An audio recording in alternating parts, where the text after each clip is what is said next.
Avant de boucler cette édition, voici le contenu du communiqué numéro 038 de l'état-major général des armées. L'état-major général des armées informe l'opinion nationale que les forces armées maliennes, les FAMA, ont mené avec succès des frappes aériennes contre des groupes terroristes, respectivement dans le secteur de Yirma le 27 et 28 avril 2022, Niasso, Sébé et Sosobé Togoro le 29 avril 2022.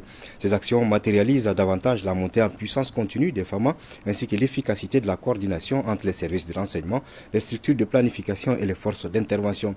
Le processus patient et professionnel de collecte, d'analyse et de recoupement des services de renseignement a permis un ciblage extrêmement précis et des frappes très pointues comme suit. Secteur de Yirma.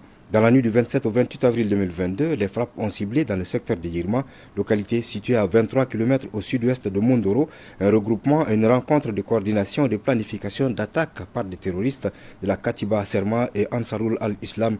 La cible détruite était la base du terroriste Ousmane Ima, alias Abu Adama, petit frère du terroriste Moussa Hima, tous identifiés dans la base de données des terroristes recherchés avec le bilan suivant. 12 terroristes neutralisés, 7 blessés évacués dans une forêt située aux alentours du village d'Issei pour y recevoir des soins, 3 véhicules calcinés dont un pick-up équipé de 12,7 mm, plusieurs motos dont un tricycle brûlé.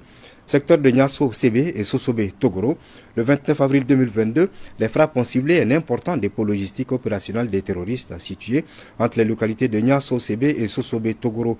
Cette cache des terroristes a été détruite grâce à la précision des renseignements et au choix des points visés ayant occasionné de grandes et multiples explosions en différents points du dépôt.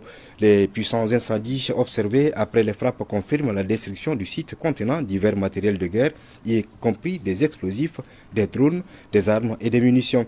Ces dépôts avaient également été identifiés et localisés suite à une longue série de renseignements techniques ainsi que de patientes opérations de surveillance et d'observation aérienne. D'incessants mouvements de véhicules et de tricycles chargés de divers matériels à partir des localités de Dungara, Togere Kumbe, Walo et Sosobé à destination du dépôt localisé entre Tina et Kala ont fait l'objet d'un suivi minutieux et permanent. Les matériels observés ont sans équivoque été identifiés comme des matériels de guerre destinés à être utilisés contre les communautés ainsi que les femmes engagés dans la protection du paisible citoyen malien. Ces frappes ont contribué à anéantir les espoirs et les plans funestes des terroristes et leur soutien.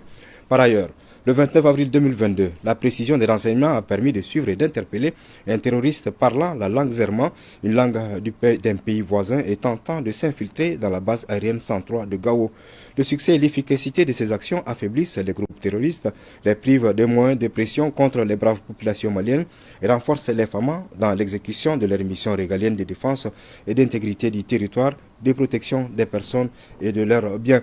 Le suivi de la réaction des groupes terroristes et l'exploitation des renseignements ultérieurs permettront de poursuivre les opérations de recherche et de destruction des sanctuaires terroristes jusqu'à la stabilisation du pays. Les importants efforts consentis par les FAMA pour le recoupement des renseignements et la précision des frappes parfois risquent de laisser échapper certaines opportunités témoignent de l'engagement de l'état-major général des armées et des FAMA pour le respect du droit international humanitaire et des droits de l'homme qui restent une priorité dans la conduite des opérations. L'état-major général des armées saisit cette opportunité pour inviter les braves populations maliennes, durement et longuement éprouvées par la barbarie des terroristes, à se démarquer de leur emprise et à continuer de soutenir les forces armées maliennes. Voilà, c'était donc là le contenu de ce communiqué de l'état-major général des armées qui met fin à cette édition d'information. Merci de nous avoir suivis.